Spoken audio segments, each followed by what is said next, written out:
Belajar bareng yuk atau BBY Live yang keempat ini. Kali ini topik kita adalah Perfect Parent, Is It Enough? Perkenalkan, nama saya Nadia. Saya selaku moderator dalam kegiatan sore hari ini. Dan demi kelancaran kegiatan kita, saya ingin mengingatkan beberapa hal. Yang pertama, Bapak Ibu boleh menyalakan kameranya sepanjang kegiatan dan boleh juga silakan banget untuk menggunakan virtual background yang sudah kami bagikan di grup WA. Yang kedua, Bapak Ibu diharapkan untuk ikut menjaga ketenangan selama kegiatan berlangsung dengan tetap mute, nonaktifkan mikrofonnya apabila belum dipersilakan untuk berbicara. Yang ketiga, Bapak Ibu yang memiliki pertanyaan bisa mengetikkan pertanyaannya di kolom chat dan mengirimkannya kepada saya, Nadia. Nanti saya akan bacakan pertanyaan yang terpilih kepada narasumber kita. Dan yang keempat, diharapkan partisipasi aktif dari Bapak Ibu sehingga sepanjang kegiatan ini lebih interaktif gitu. Jadi Bapak Ibu yang mau menanggapi, yang mau sharing, silahkan langsung ketikkan sharingnya di kolom chat atau bisa raise hand terlebih dahulu, nanti akan dipersilakan untuk berbicara. Dan yang terakhir saya ingatkan sekali lagi, boleh rename, ubah nama Bapak Ibu akun Zoom-nya itu sesuai dengan pendaftaran, supaya memudahkan kami dalam meng-admit gitulah dan absensi gitu. Dan sekian beberapa hal yang ingin saya ingatkan kepada Bapak Ibu sebelum kita memulai kegiatan hari ini. Baik, pas banget nih waktunya sudah pukul 3. Maka saya akan memulai webinar ini. Saya mengajak Bapak Ibu untuk berdoa. Kita mau berdoa minta pimpinan dari Tuhan. Mari kita berdoa. Tuhan Yesus, kami bersyukur hari ini kami bisa berkumpul untuk sama-sama belajar mengenai parenting. Tuhan, tolong pimpin pembicara kami, tolong pimpin saya moderatornya supaya kami bisa membawakan materi dengan baik. Dan juga Tuhan tolong berkati Bapak Ibu yang mengikuti acara ini supaya mereka dapat memahami materi dan juga mereka bisa merasa nyaman untuk sharing dan mendapatkan ilmu di sini. Terima kasih ya Tuhan, kami menyerahkan semuanya ke dalam tangan-Mu, hanya di dalam nama Tuhan Yesus kami berdoa. Amin. Ya baik, langsung saja saya memperkenalkan dan mengundang narasumber kita pada sore hari ini. Halo Jennifer. Hai Nat, selamat sore Bapak Ibu. Nah, Bapak Ibu, ini dia narasumber kita ya, namanya Jennifer Francisca Andita. Jennifer adalah seorang guru BK di SD Kristen Immanuel Unit 1 yang di Jalan Sisi Mangaraja. Latar belakang pendidikannya adalah S1 Psikologi. Oke, tanpa berlama-lama lagi, kita langsung saja persilakan Jennifer untuk berbicara. Silakan Jen. Thank you Nat atas perkenalan singkatnya. Salam kenal ya Bapak Ibu. Sekali lagi selamat sore. Gimana kabarnya hari ini? Gimana? Baik. Oh baik, puji Tuhan. Saya harap semua baik sehat ya Bapak Ibu ya. Sebelum kita masuk ke bahasan hari ini, saya ingin menyampaikan terlebih dahulu nih. Karena topik kita hari ini mengenai dunia orang tua ya kan, parent. Jadi saya sangat mengharapkan sekali partisipasi aktif Bapak Ibu, terutama yang sudah menjadi orang tua ya, untuk menanggapi ataupun sharing pengalaman. Jadi kita di sini serius tapi santai aja ya Bapak Ibu ya. Nama kegiatan kita aja belajar bareng. Jadi mari kita berdiskusi dan saling belajar dari satu sama lain. Terima kasih. Ya, benar ya Bapak Ibu, kita mau sharing di sini dan belajar bareng di sini. Oke Jen, kita langsung mulai aja kali ya. Dimulai dari judulnya dulu nih. Perfect Parents, is it enough? Nah, sebenarnya apa sih itu perfect parents? Apakah ada yang namanya perfect parents? Nah ini nih ya, tentang judul kita nih ya, Perfect Parents. Kalau dari katanya aja nih, kalau kita artiin perfect, perfect kan artinya sempurna nih. Kemarin saya sudah coba cari di KBBI artinya apa. Nah, kalau perfect itu artinya utuh dan lengkap segalanya, tidak bercacat dan tidak bercela. Lengkap, komplit, terbaik, baik sekali. Nah, lalu kalau kita gabungkan dengan orang tua ya berarti orang tua yang sempurna. Berarti perfect parent itu orang tua yang tidak bercela, yang terbaik dalam segalanya. Orang tua yang tidak punya kekurangan dan dalam melakukan apapun itu serba mampu gitulah.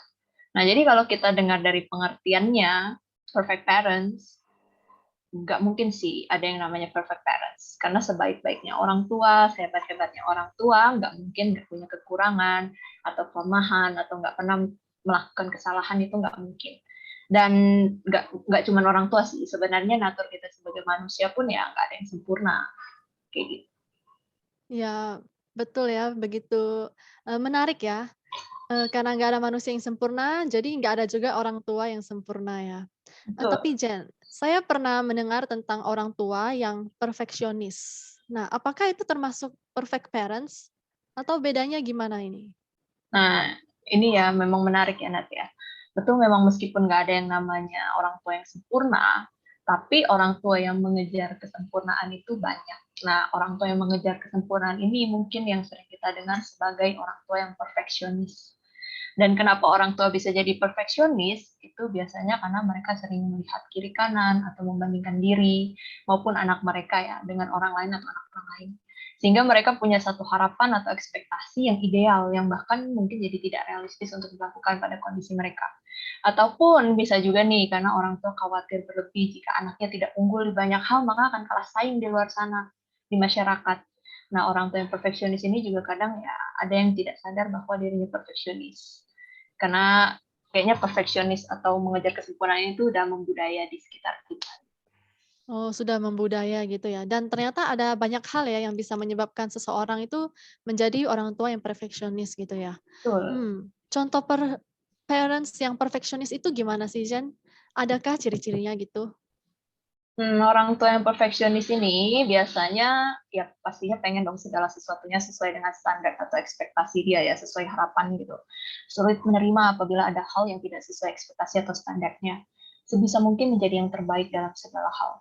Punya kecenderungan membandingkan diri, disadari atau enggak ya. Juga mempunyai kecenderungan menuntut diri maupun orang sekitarnya untuk berbuat yang terbaik sebisa mungkin dengan kesalahan seminim mungkin. Kalau bisa malah jangan sampai ada kesalahan. Hal ini membuat mereka juga lebih sering fokus pada kekurangan atau kesalahan atau kegagalan dibandingkan sisi positif dari suatu hal. Contohnya nih ya, dalam mengurus rumah, anggap saja saya orang tua perfectionist. Ini contoh sederhana sih. Misalnya saya pengen nih rumah saya jadi rumah yang bersih pokoknya. Setiap hari saya udah bersihin nih. Suatu hari anak saya maupun ada orang lain yang mengotori. Wah, itu pasti rasanya kesel banget tuh. Jengkel, merasa terganggu lah intinya. Bisa jadi saya malah marah juga, ya kan. Kenapa kamu tumpahkan? Baru juga dibersihin. Kenapa nggak hati-hati? Udah dibilangin juga kayak gitu kan.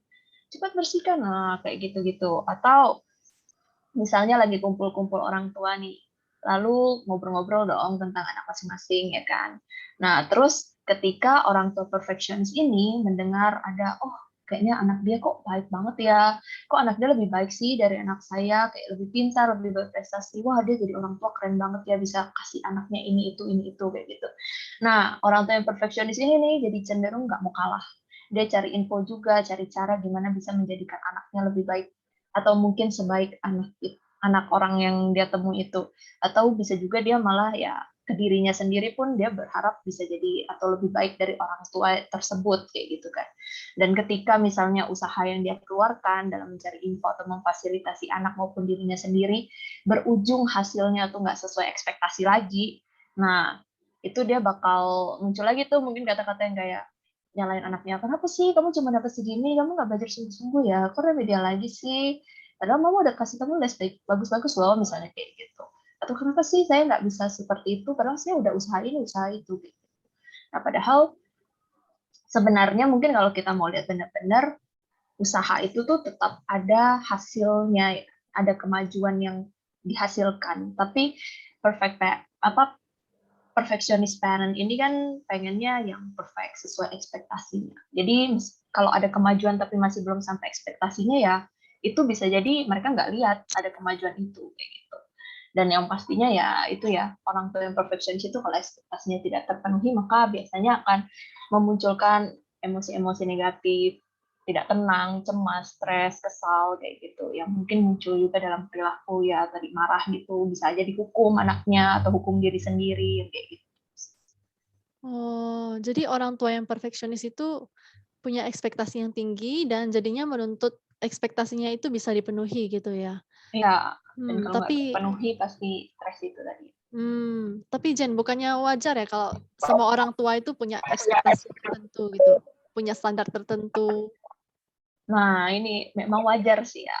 Tapi kalau standarnya itu bikin orang tuanya itu jadi nggak punya toleransi terhadap kesalahan, baik kesalahan diri maupun anaknya, atau mungkin ketika ada yang tidak sesuai ekspektasi lalu langsung mengusik dirinya kayak gitu, merasa jengkel kayak gitu, atau standarnya itu menuntut kesempurnaan yang tanpa cacat celah itu tadi, yaitu jadinya jadi nggak baik sih, karena sekali lagi nggak ada orang yang sempurna. Kalau dia menuntut standar seperti itu ke dirinya maupun anaknya, ya sampai kapanpun nggak akan tercapai kayak gitu. Bahkan biasanya juga standar perfectnya pun bisa berubah, apalagi kalau misalnya dia ketemu orang lain lagi yang lebih baik. Misalnya dia udah punya standar perfectnya seperti ini, dia ketemu lagi, oh ada orang lain lagi yang lebih baik lagi dari itu, oh bisa aja standar perfectnya ganti lagi, ya kan. Nah terus kalau kayak gitu berarti kan tuntutannya nggak habis-habis nih, ya kan. Jadi kayak lari-larian ngejar standarnya tuh never ending gitu, pasti capek. Oh, konotasinya agak negatif gitu ya ternyata Iya, ya. betul. Memangnya apa sih dampaknya ke anak gitu kalau orang tuanya itu perfeksionis? Nah kalau dampak ke anak ya, itu pasti anak merasa tertekan. Kadang ya pasti mereka merasa stres.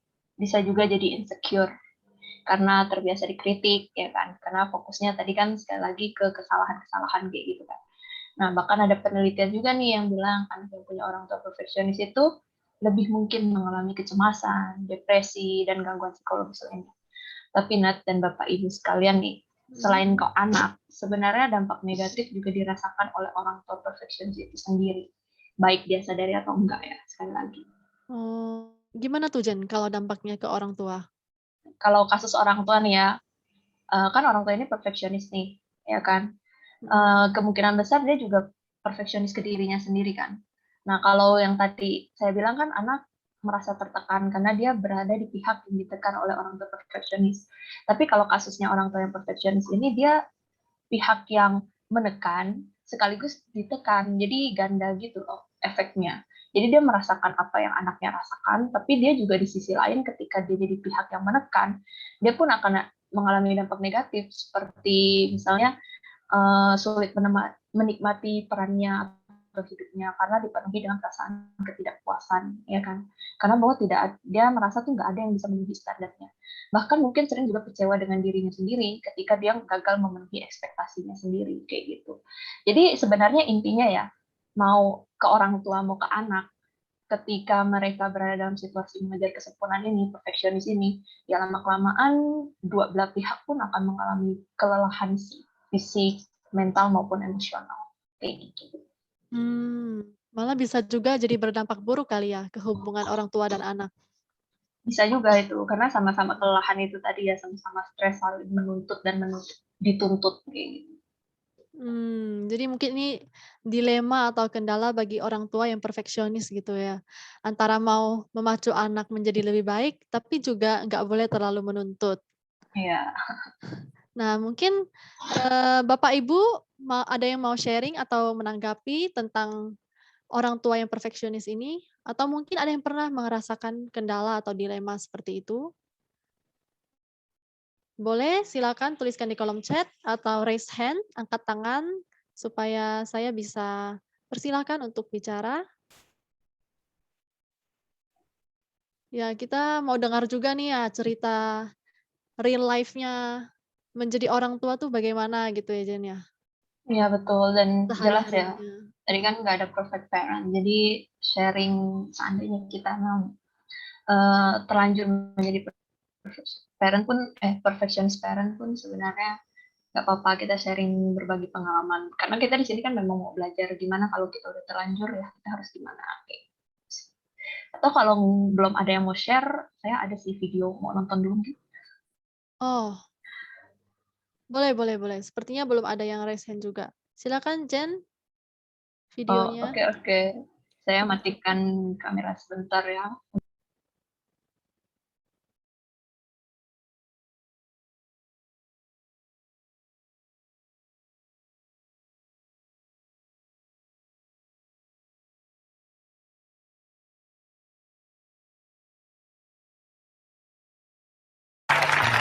这是我哥哥 Tom。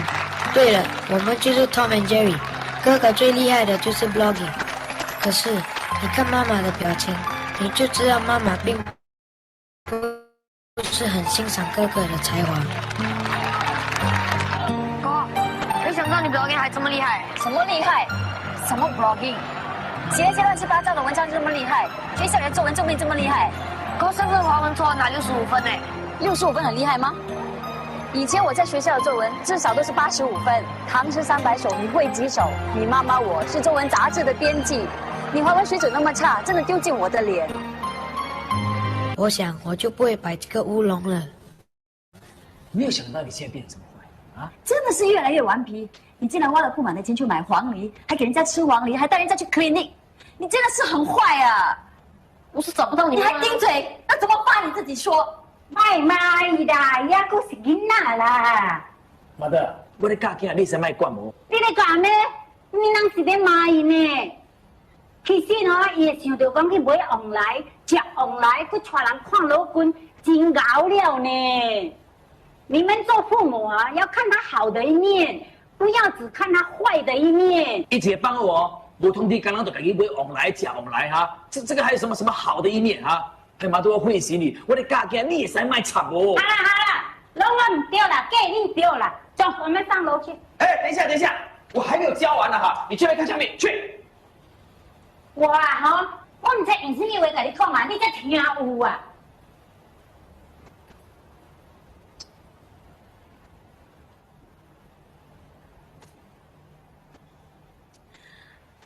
都是你的错，我的错，你敢说我的错？你没错啊你！就算我有错的话，也不比你错。我问你说，我怎么错呢？你就是去杂志社工作，每天晚上做的那么迟，你没有时间管教孩子，就是你的错。管教孩子是两个人的事，孩子有错就是两个人的错。哎，我工作很忙碌，我赚钱养家，我错了吗？不厉害哦，跟人家打架，还闹到校长那边去，你知道我们有多丢脸吗？啊 ？Really disappointed in you。开始补习了。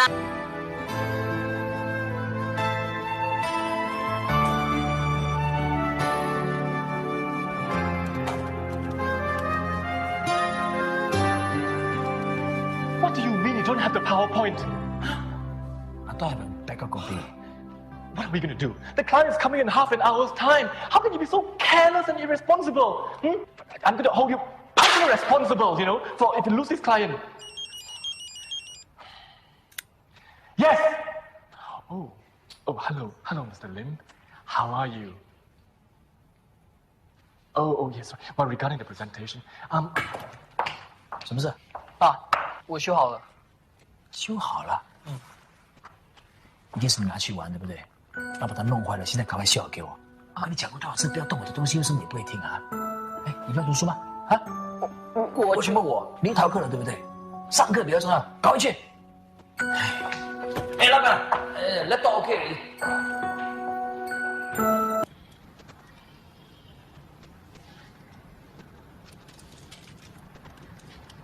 我没有，你在浪费我的时间。我真的没有。啊，有了。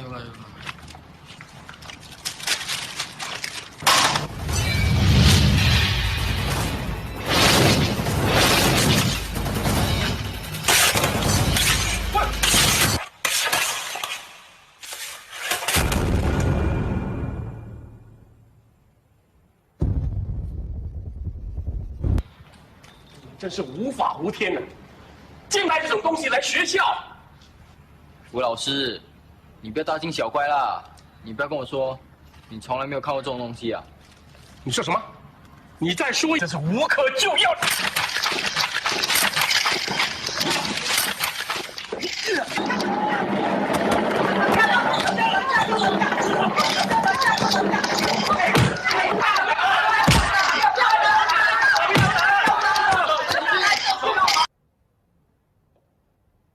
各位同学，这位是中山居班的杨学谦同学，他犯了一个很严重的错，就是拥有色情光碟以及殴打老师。根据校规，我们必须惩罚他。训导主任，开始。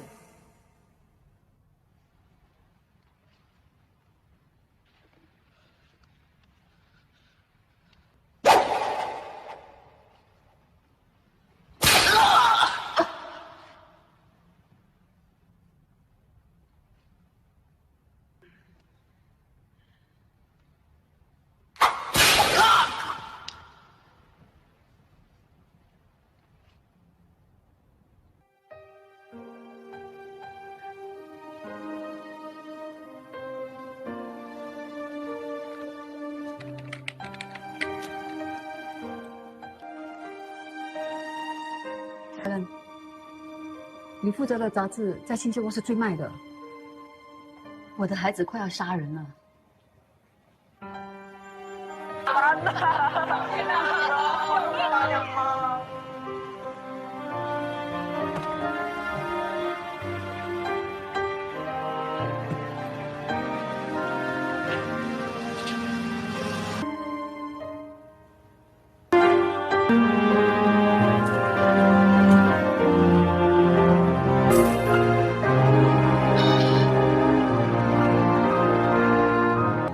昨天晚上看到爸爸的电脑出了问题，今天早上他没有把电脑带去，我就花了些时间帮他修好，希望能弄好电脑后帮忙他完成工作。没想到送到 office 给他，他并没有感激我，还把我骂了一顿。有谁可以告诉我应该怎么做才不会被骂？今天辅导师对我说他很痛心，我的华文测验竟然拿了38分。他问能怎么帮我，我告诉他杨学谦已经被鞭死了。妈妈呢，只会骂我逼我，不管我做什么事，在她眼里永远都是不对不好的。记得我刚读 Sec 1的时候，有一次我搭错了巴士，迷了路，回不了家，我好害怕。我找到了公共电话，打给爸爸，他说他在忙，没空听我的电话。迷路感觉好可怕。天黑了，我才回到家里，妈妈还把我大骂一顿。慢慢的，我知道这个家只是个让我睡觉的地方。这个家表面上什么都有，其实它什么都没有。你真是个烂品，没用的烂品。你要想我一样没有前途吗？没有前途吗？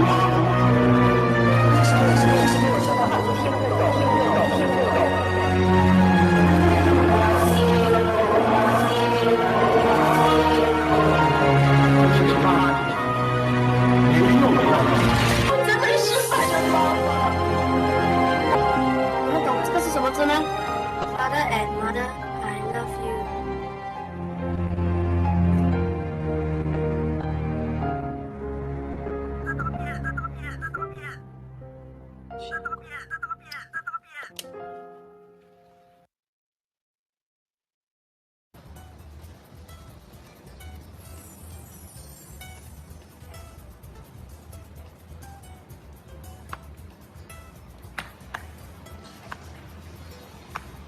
你这件衣服很酷，妈妈买的，一定是你自己选的。妈妈不可能有这么酷的眼光，她只是付钱的，对不对 ？Whatever。So lame. May I have this, sir? Oh, sure. Can I have a lamb chop? Lamb. It's a lamb chop. Can you please move this lamb away? Lamb. Sure. Whatever. Have a stick, please. 学校快放假了，啊，爸爸打算呢请1个星期的假，带你们去美国玩，酷没？嗯。啊，你看，我买了个最新的 3G 电话给你。平时呢，我们很少机会见面，有了这个 3G phone 呢，你就可以在电话上看到我，我也可以在电话上看到你。哦，酷没？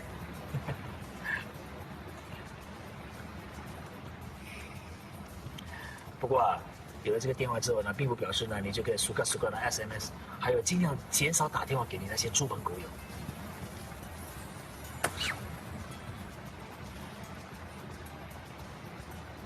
不喜欢。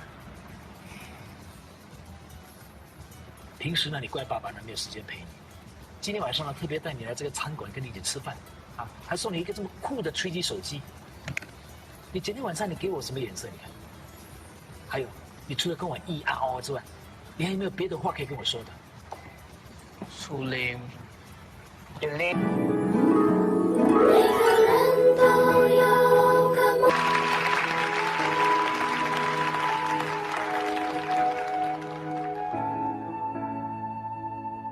我一出世还是 baby 的时候，就开始有了梦想。我梦想，爸爸和妈妈终于来看我的演出了，我真的很高兴。更高兴的是，他们已经找到那把好好老师所说的钥匙。其实这把钥匙一直都在大家的身上。记得在我们小的时候，我们时常在鼓励和称赞下，跌倒了又爬起来。当时有多幸福，自己都不知道，也不知道什么时候，称赞和鼓励的话，在我们慢慢长大后，也慢慢变了，门也慢慢关了。多鼓励人家，多称赞人家，多看人家的。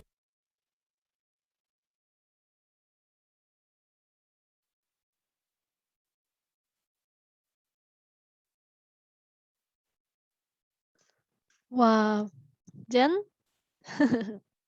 menarik sekali ya cuplikan filmnya ya. Sangat realistis gitu, memberikan gambaran sehari-hari dari orang tua yang punya tuntutan tinggi pada anaknya.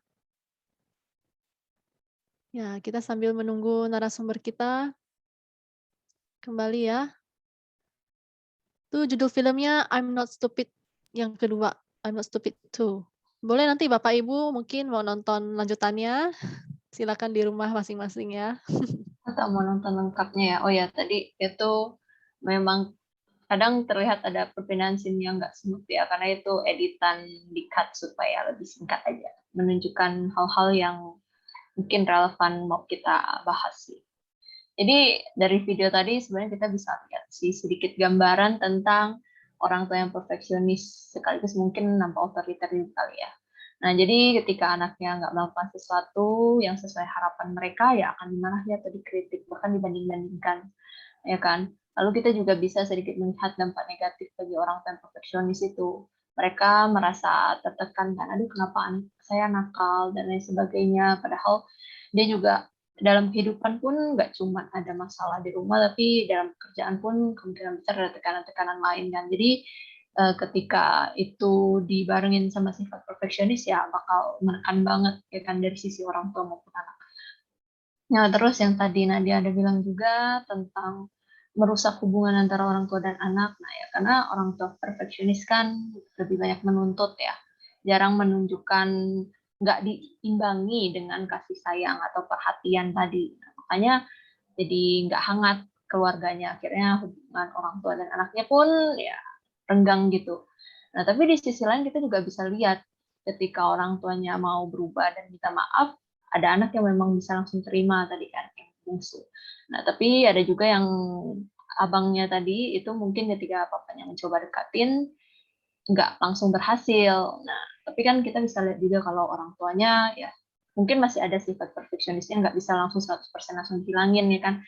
Jadi dia punya harapan ya ketika saya berusaha sekali ya anak saya harusnya tanggapin bagus dikit dong, tapi nggak sesuai ekspektasinya, dia mulai menyebutkan lagi tuh kata-kata, dulu kamu sering salahin saya, nggak ada waktu, tapi kok sekarang saya luangin waktu, kamu malah kayak gitu sikapnya. Nah, jadi kita bisa belajar lah intinya. Dari orang tuanya kita bisa belajar ya kita tetap harus berani mengakui kesalahan. Kalau kita udah tahu kita salah ya kita ubah kayak gitu kan. Kita ada upaya lah intinya kayak gitu. Terus yang kayak tadi kan tidak terlalu memperhatikan anak, kurang berempati mungkin sama anak, bertengkar satu sama lain, sempat merasa gagal, tapi ya ketika mereka sadari dan melakukan usaha, suatu hari pasti ada timbal baliknya lah yang positif kayak gitu. Tapi intinya kita jangan terlalu yang berekspektasi berlebih, misalnya kita baru melakukan usaha 1-2 terus kita berharapnya harus yang oke kayak gitu. Padahal kan namanya proses kan mungkin ya intinya nggak selalu sesuai ekspektasi dan nggak selalu semuanya menyenangkan kayak gitu kan. Itu sih intinya ada pertumbuhan lah antara orang tua sama anaknya, sama-sama bertumbuh. Anaknya dari yang mungkin dihukum-hukum juga kan, dari situ dia belajar gimana jadi anak lebih baik ya kan. Nah orang tua pun dari dinamika mereka pun belajar jadi orang tua yang lebih baik gitu. Iya, benar ya, ketika dalam satu keluarga itu pasti ada yang pernah melakukan kesalahan, dan kalau bisa direspon dengan cara yang saling mengampuni, saling belajar dari kesalahan itu, malah satu keluarga itu bisa bertumbuh bersama gitu ya Jen ya. Ya betul. dinamis sekali ya, Jen. Betul-betul. Yang memang seperti itulah. Nah, terus yang ingin saya sampaikan juga nih ya, yang mau dititik beratkan sebenarnya itu tadi kan kita udah bahas tentang orang tua perfeksionis, perfect parents nggak mungkin ada kan. Nah, terus kalau kayak gitu kita harus gimana? Nah, sebenarnya ini yang saya mau kenalkan ke Bapak Ibu sih. Nggak tahu Bapak Ibu ada yang udah pernah dengar atau belum ya konsep tentang good enough parents.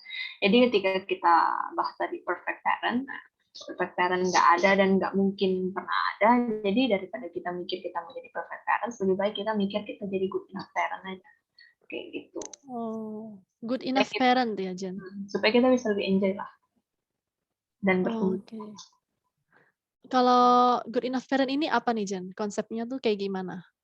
Nah, kalau yang good enough parent ini ya kita balik lagi ke arti katanya ya, good enough kan cukup baik.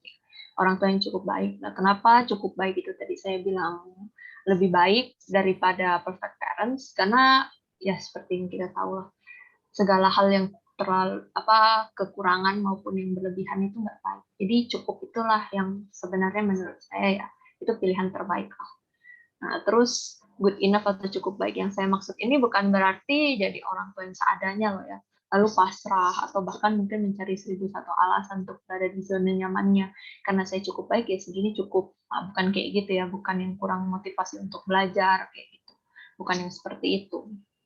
Jadi good enough parents yang saya maksud itu ya menjadi orang tua yang apa adanya tapi tidak seadanya. Nah, kalau yang tadi pasrah-pasrah kayak gitu berada di zona nyaman doang kan berarti orang tua yang seadanya kan. Nah, yang dimaksud good enough di sini tuh bukan yang seadanya tapi apa adanya. Jadi kita tetap mengakui kalau kita ada kekurangan, ada kelebihan, ya kan. Kita nggak luput dari kesalahan ataupun kegagalan sebagai orang tua kayak gitu kan.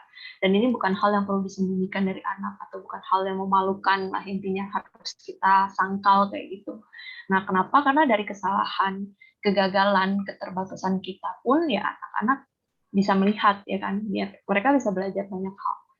Kalau mereka pun sebenarnya punya kelemahan kayak gitu, bisa melakukan kesalahan atau kegagalan. Tapi itu bukan hal yang memalukan atau tabu, karena ya itu proses ya kan, bagian dari proses.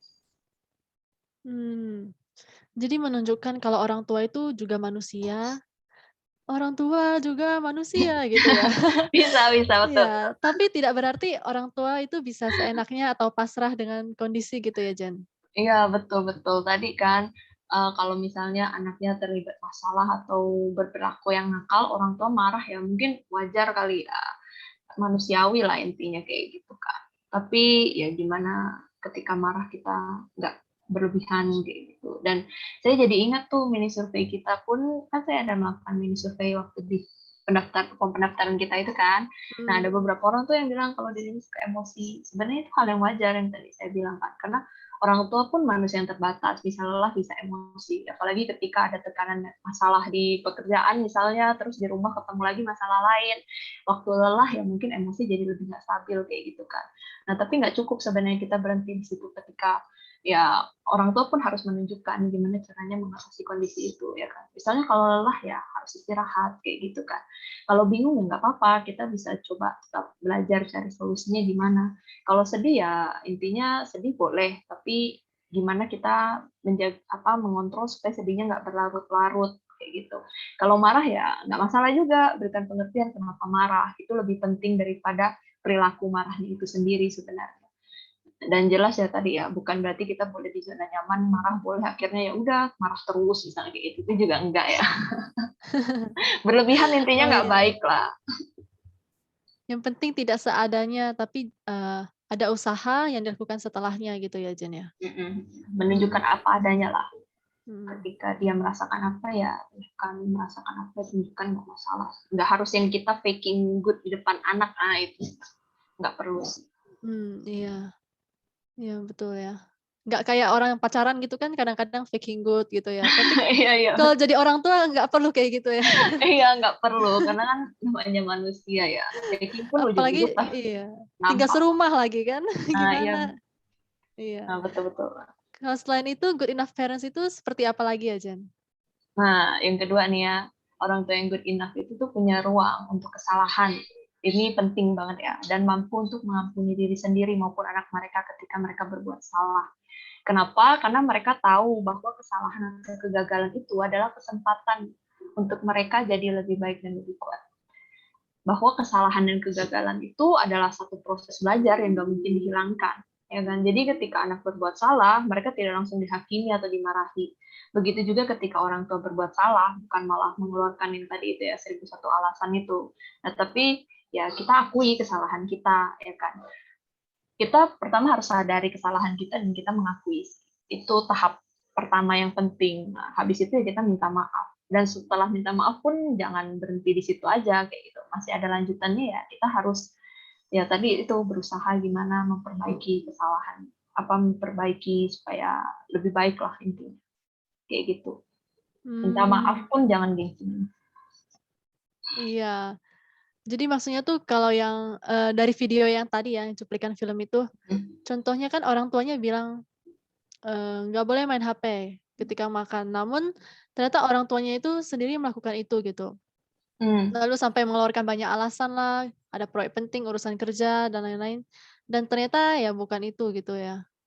Iya, betul. Padahal mungkin gengsi kali orang tuanya ya. Yang tadi saya bilang itu justru nggak perlu sebenarnya merasa gengsi itu ya, karena balik lagi manusia ya bisa salah kayak gitu. Manusia ya tetap butuh refreshing kayak gitu kan. Tapi ketika memang kita udah nunjukin, kasih tahu nggak boleh, terus kita keceplosan, misalnya terlanjur terima. Nah, mungkin setelah itu ya ketika balik ke anaknya bilang, maaf ya tadi mama langgar omongan sendiri, yang berikutnya udah nggak gitu lagi deh kayak gitu, kita sama-sama ya nggak main HP ya, kayak gitu kan bisa juga tuh. Mengakui, yang penting dia ngaku dulu sih dia salah, jangan gengsi-gengsi. Dan bukan hanya kesalahan dari orang tua saja yang diberi ruang, tapi kesalahan dari anak juga kan, Jen? Iya betul, kayak yang tadi lah, intinya ada anak yang cowok terlibat masalah itu kan bisa dibilang mungkin dia berperilaku hal yang salah gitu kan. Kita juga harus bisa memaafkan itu supaya ya anak kita belajar gimana lebih baik dari pengalaman itu. Kayak gitu. Iya. Saya juga ada terpikir contoh lain nih. Apa tuh? Soalnya akhir-akhir ini saya sering dengar itu banyak anak-anak tuh ngomong kasar gitu. Atau chat temennya yang kasar-kasar gitu kan. Nah, mungkin orang tua itu kalau sudah tahu anaknya begitu, mungkin bisa menyalahkan diri sendiri ya jadinya ya. Seperti misalkan berpikir, mungkin aku yang kurang jagain ya, dan lain sebagainya. Padahal orang tuanya itu sudah melakukan, sudah memberitahukan ke anaknya bagaimana cara menjaga sopan santun dan lain sebagainya. Tapi kenapa anaknya masih menjadi seperti itu gitu. Dan bahkan mungkin terbersit gitu. Aku ini sudah gagal nih jadi orang tua, aku ini sudah gagal mendidik anakku. Ya, anaknya sudah menjadi anak yang tidak benar dan lain sebagainya. Tapi good enough parent ini konsepnya berarti, orang tua bisa melihat tetap ada harapan anaknya bisa menjadi yang lebih baik ke depannya gitu ya, Jen? Iya, kurang lebih sih begitu ya. Jadi contoh anak berkata kasar yang Nadia bilang tuh memang keprihatinan orang tua zaman sekarang sih. Saya juga ada dengar soalnya. Nah, jadi itu kan kemungkinan besar bisa juga karena anak banyak main gadget, terus terpengaruh bahasa game atau media sosial gitu kan. Tapi kita harus ingat, ketika anak berbuat salah itu, ya itu juga sebenarnya proses mereka untuk belajar sih. Jadi lebih baik di kemudian harinya. Seperti yang Ngat bilang sih, masih ada harapan lah intinya anak itu berhenti berkata kasar. Mungkin nggak segera setelah orang tuanya kasih tahu terus mereka berhenti, tapi pasti ada proses yang mereka lalui akhirnya mereka berhenti kayak gitu kan. Ya orang tua tugasnya jangan bosan-bosan memberi pengertian pada anak kalau nggak boleh berkata kasar, tapi kita juga nggak perlu yang terlalu memaksakan perubahan instan dari perilaku anak ketika kita udah kasih tahu mereka kayak gitu. Ya intinya kita harus percayalah kalau nggak ada usaha yang sia-sia juga sih. Dalam proses ya butuh waktu panjang sampai hasil. Mungkin ada yang butuh waktu panjang sampai hasilnya terlihat. Gitu sih. Menarik ya tadi ya, jangan memaksakan perubahan instan pada perilaku anak. Wah, menarik itu. Iya betul, kan good enough yang kita incar bukan perfect kan. Jadi kita nikmati juga prosesnya intinya kayak gitu. Nah terus saya lanjut ya ke berikutnya ya. Orang tua good enough menghargai proses yang tadi saya bilang. Karena jangan berharap yang instan-instan lah intinya. Menghargai proses dan usaha bukan hasil. Apalagi hasil yang sempurna bukan ya. Karena dalam proses dan usaha meskipun hasilnya nggak sempurna sekalipun, ya kita bisa belajar lagi, berikutnya kita perbaiki lagi. nggak sempurna lagi, berikutnya kita perbaiki lagi sampai intinya kita tetap di state ya good enough. At least untuk saat itu kita good enough. Berikutnya kita bisa tingkatin lagi. Lalu ketika nggak sempurna lagi ya at least saat itu kita good enough kayak gitu. Jadi tetap ada proses perkembangan sih, selalu ada mengalami kemajuan step by step gitu. Ada proses, ada progress, ada peningkatan kemajuan yang dihasilkan. Jadi karena progres kecil-kecil itulah kita tahu kita udah bertumbuh. Bertumbuh kan nggak ada yang dari bibit langsung jadi pohon besar, nggak ada yang kayak gitu juga kan. Iya sih ya, dan mungkin tadi yang Jen bilang menghargai itu juga bisa ditunjukkan gitu ya penghargaannya.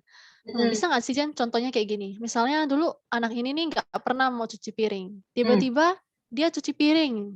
Nah lalu orang tua mungkin jangan malah menyindir, tumben nih mau cuci piring gitu ya, kayak mungkin kan gemes ya lihat anaknya cuci piring gitu kan. Namun mungkin lebih baik anaknya itu dihargai gitu ya, diberikan apresiasi kayak, "Terima kasih ya sudah mau bantu mama cuci piring," atau kayak, "Wah anak yang baik deh mau bantu mama." Seperti itu ya Jen ya?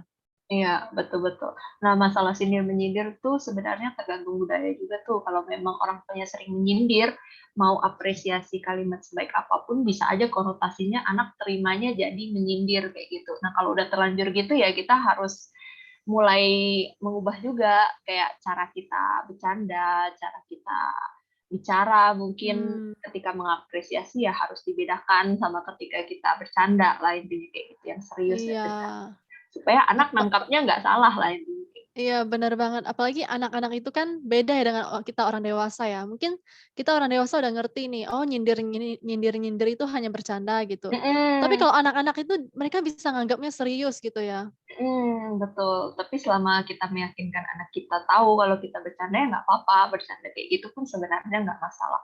Soalnya kalau misalnya kita memang terlalu pusingin hal sekecil itu, wah saya nggak boleh nyindir anak nih, nanti anak saya jadi insecure misalnya, nanti tumbuhnya jadi insecure. Jadi udah bagusan nggak usah bercanda sama anak ya, nggak begitu juga sih jadinya kan. Karena kalau kayak gitu ujung-ujung jadi perfeksionis lagi. Kita menuntut diri kita jadi orang tua sempurna, kalau bisa jangan memberi dampak negatif sedikit pun ke anak kita misalnya kayak gitu. Kan nggak mungkin bisa kan. Jadi kalau udah terlanjur sekalipun kita nggak sengaja menyindir atau memberikan pengalaman negatif ke anak ya, yang tadi ya ada perbaikan ke depannya gimana kayak gitu sih. Nah, oke lanjut ya ke yang berikutnya nih ya. Orang tua yang good enough itu ya sekali lagi mengincar pertumbuhan bersama anak sih, bukan kesempurnaan.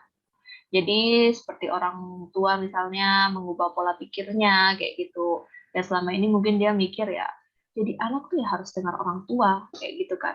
Namanya dengar ya berarti ketika dikasih tahu langsung muncul perilakunya kayak gitu kan.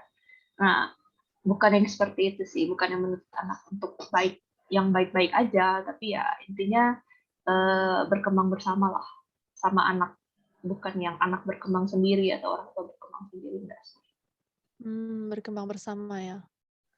Oke, jadi itu tadi yang saya tangkap ada 4 poin ya dari good enough parent ini. Yang pertama, bukan seadanya tapi apa adanya, lalu memberi ruang pada kesalahan, lalu menghargai proses bukan hasil, dan mengincar pertumbuhan bersama gitu ya Jan ya? Betul. Wah ini semua butuh kesabaran ya kayaknya ya. Iya betul. Iya soalnya nggak instan gitu loh dan nggak perfect gitu. Jadi kadang-kadang menguji kesabaran juga gitu ya. Dan Iya. memang bukan hanya orang tua yang bisa belajar dari kesalahan itu, tapi sebenarnya anak juga bisa belajar dari melihat orang tuanya belajar dari kesalahan. Dengan melihat orang Betul. tuanya itu bertumbuh, anak juga sebenarnya akan belajar banyak dan itu bisa membuatnya semakin dewasa juga ya, Jen, ya? Betul.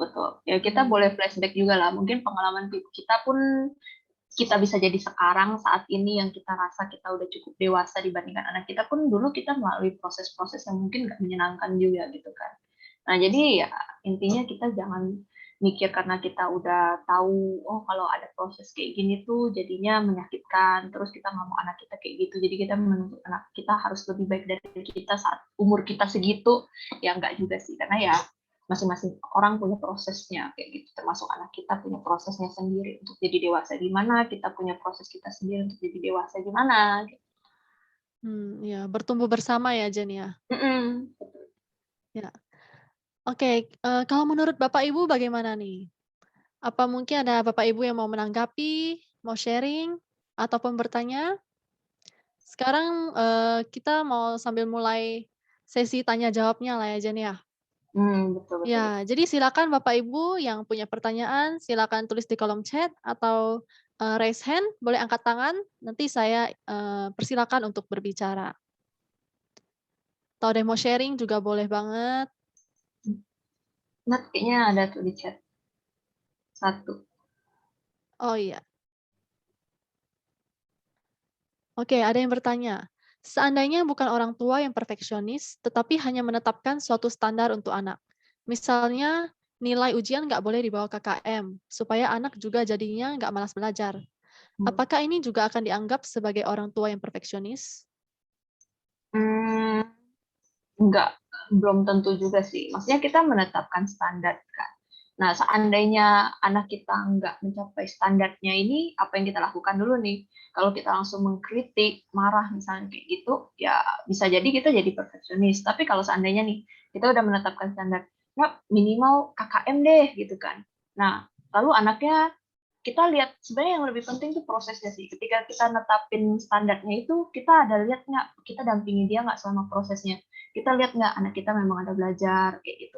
Nah, ketika dia ada belajar, terus pulang-pulang hasilnya di bawah KKM, ya berarti kan kita tetap bisa menghargai proses itu. Oh ya, mama udah lihat kamu belajar sih, tapi kayaknya masih ada yang cara belajarmu masih ada yang bisa diperbaiki atau mungkin cara belajarmu salah deh. Nah, berikutnya lebih baik lagi ya, misalnya kayak gitu. Jadi kita netapin standar nggak apa-apa sih, tapi intinya dalam prosesnya kita nggak boleh yang langsung menuntut. Kalau nggak KKM dimarahin, wah kamu nih bodoh ya, kamu belajar belum bener ya, misalnya kayak gitu-gitu. Jadi yang kita lihat, yang kita titik, kita fokuskan itu, di standar kita kan tujuannya untuk memacu dia. Nah, berarti poin pentingnya adalah dia terpacu dulu nih.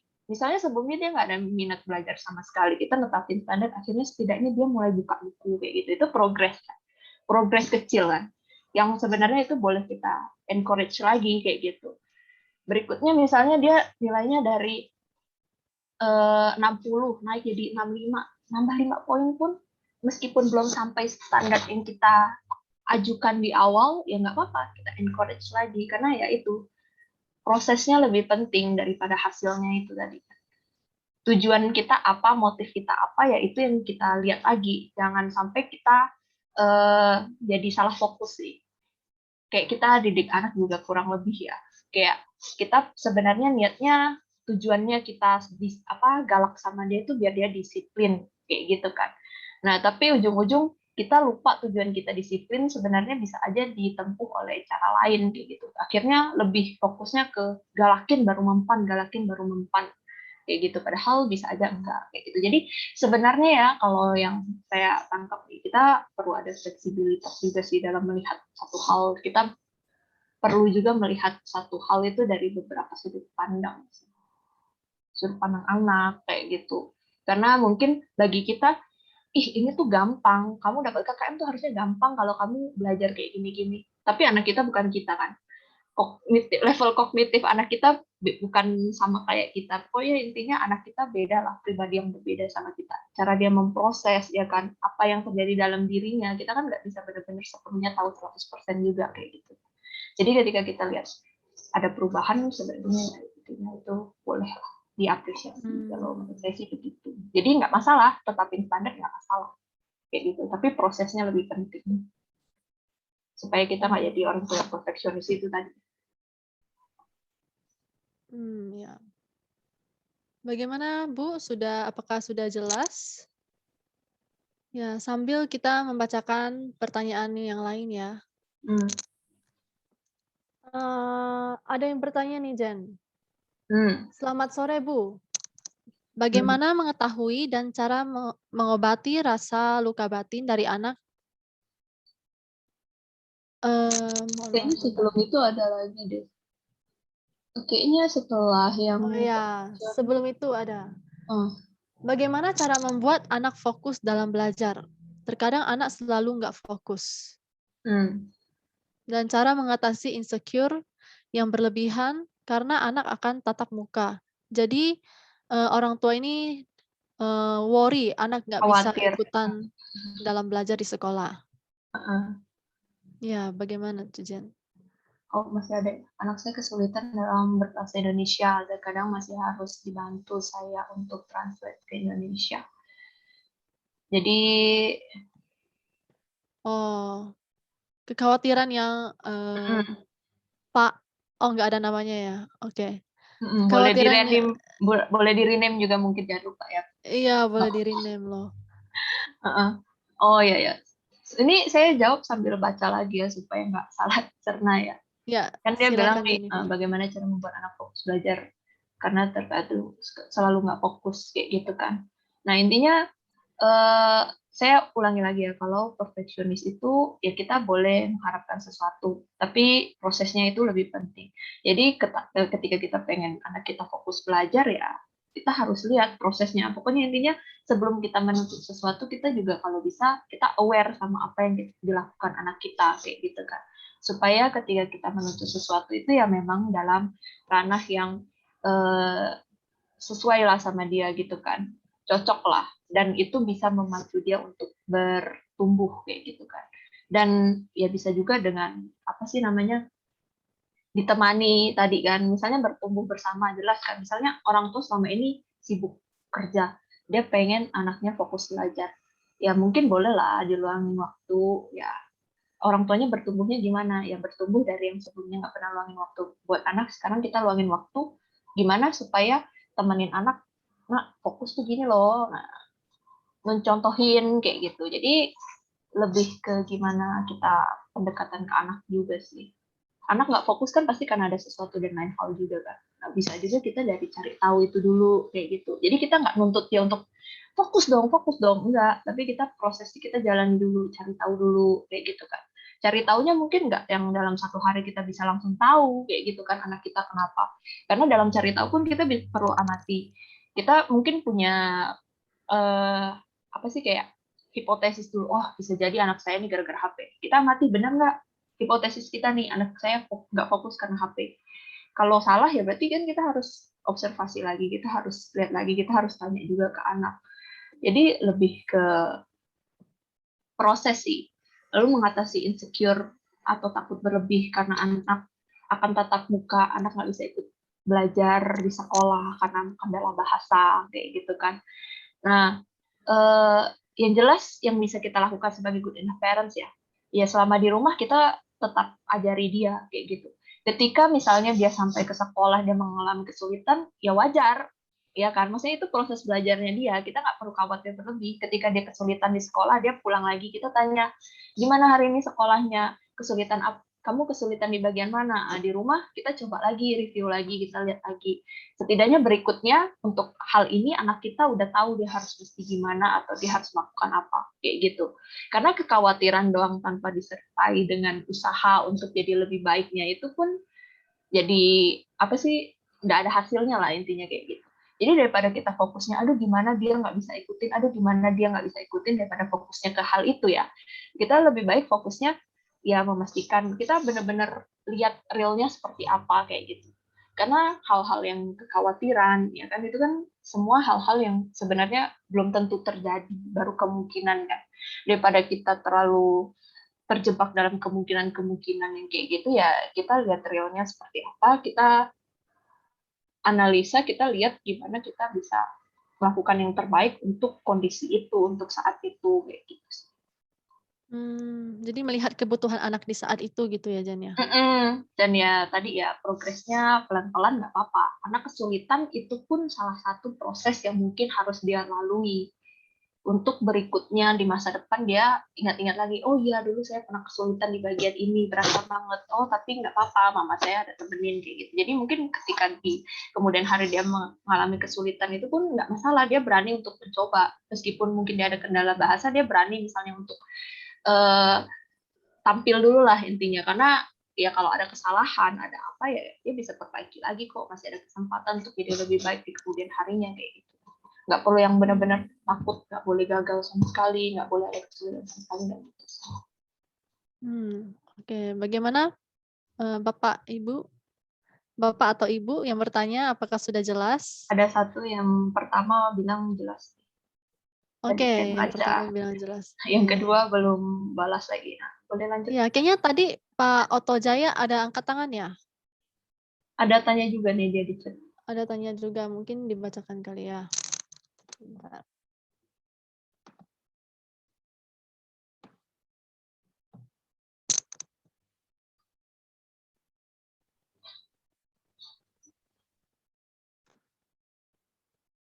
Bagaimana cara menyeimbangkan antara mendidik anak yang baik seiring kemajuan teknologi, di mana anak bisa menerima informasi dimanapun dan kapanpun hanya dengan sentuhan jari? Oh, bagaimana cara menyeimbangkan Menyeimbangkan dengan apa dulu nih? Antara mendidik anak. anak yang baik dengan kemajuan teknologi? Sebenarnya ya, ini masalah kemajuan teknologi nih ya. Saya tiba-tiba berpikir dulu. Maksudnya tadi kan kita bilang good enough parent bertumbuh bersama ya. Jadi ketika zaman sekarang ada kemajuan teknologi, sebenarnya kita pun sebisa mungkin jangan terlalu antipati dengan itu, kayak nggak boleh banget, oh itu jelek banget dampaknya kayak gitu-gitu. Lalu kita menjudge kemajuan teknologi itu untuk dampaknya itu jelek. Padahal kan nggak selalu seperti itu kayak gitu.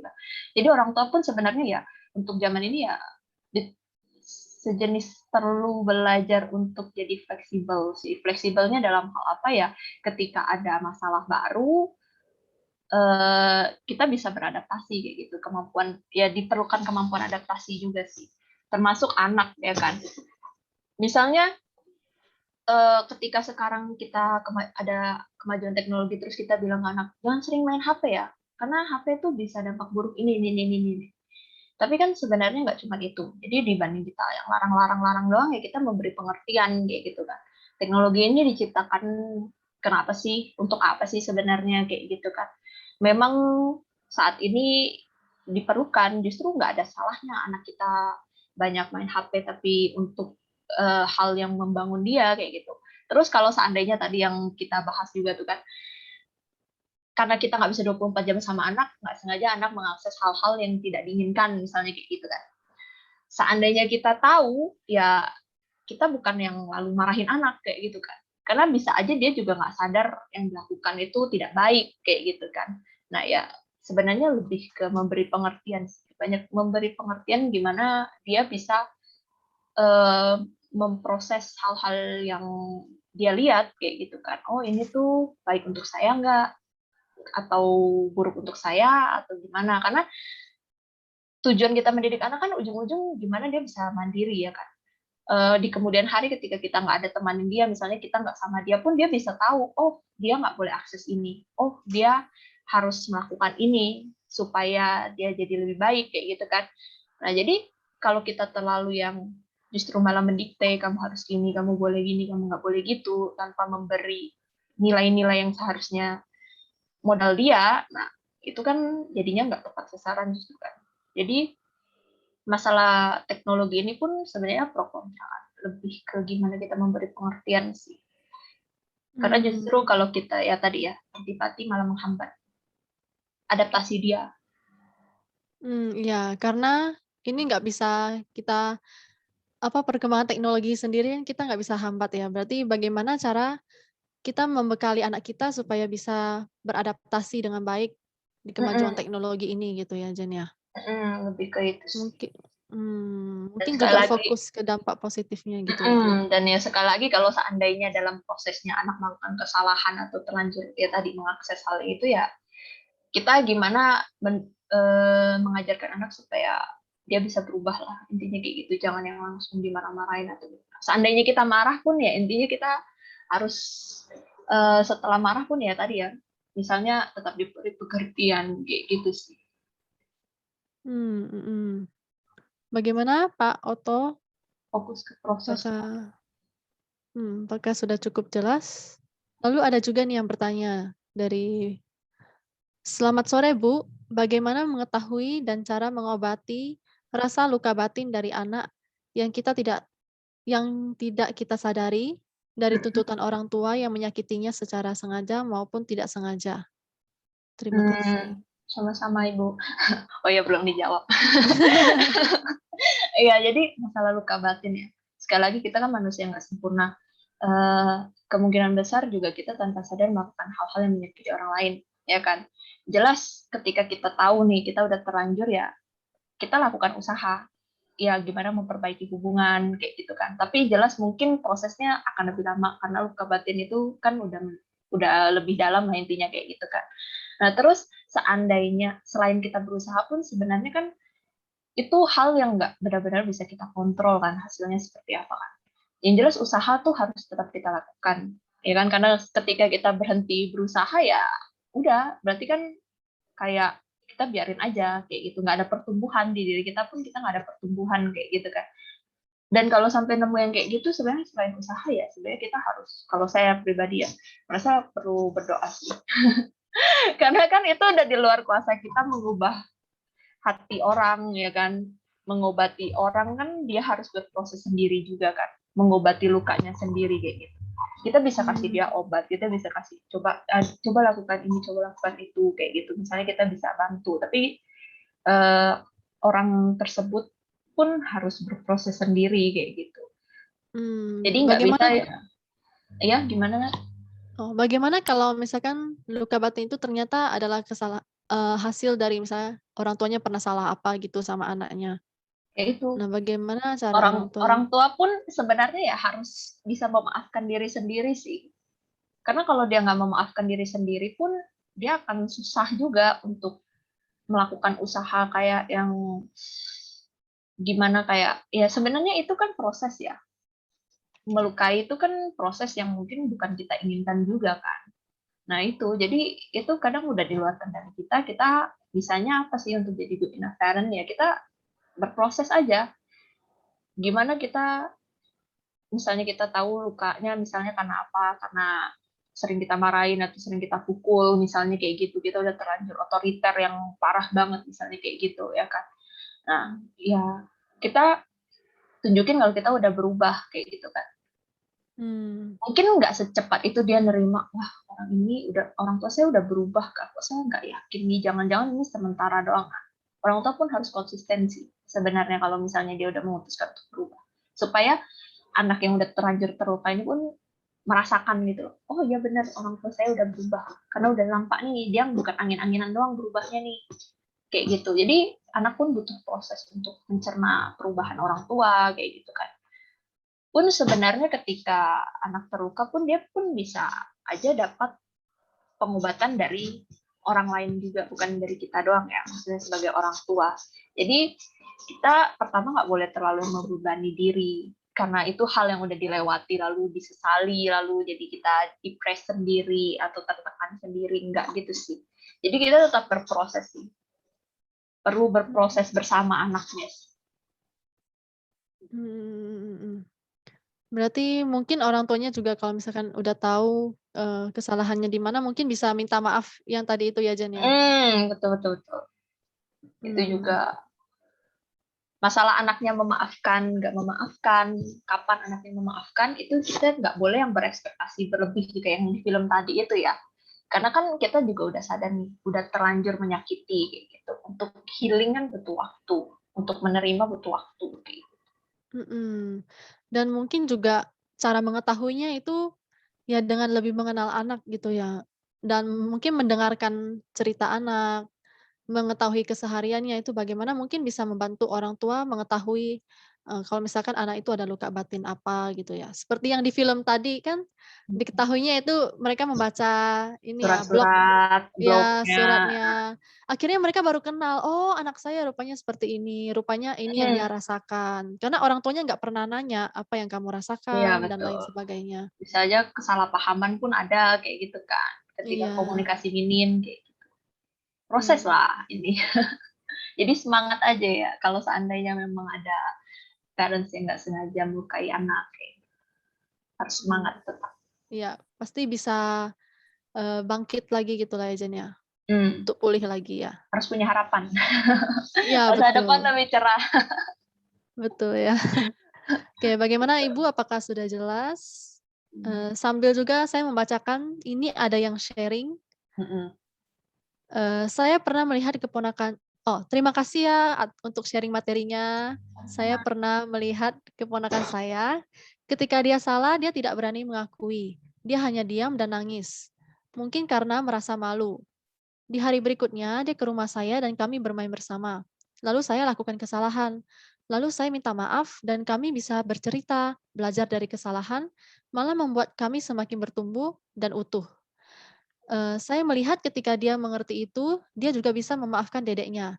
Dan dengan rendah hati, dia menerima kesalahan dedeknya dan mengajak dedeknya bermain bersama lagi. Wah, ini ada sharing. Mantap nih. Iya, mantap. Tentang Iya. minta maaf ya, yang tadi itu ya. Iya, betul. Jadi memang kita bukan manusia sempurna, wajar buat salah lah intinya. Karena ya tadi kan, mungkin kita udah terlanjur budaya perfeksionis itu, makanya mungkin di awal anak ini pun merasa ketika melakukan kesalahan itu hal yang memalukan. Jadi dia nggak berani mengakui. Nangis, kayak nangis doang kan.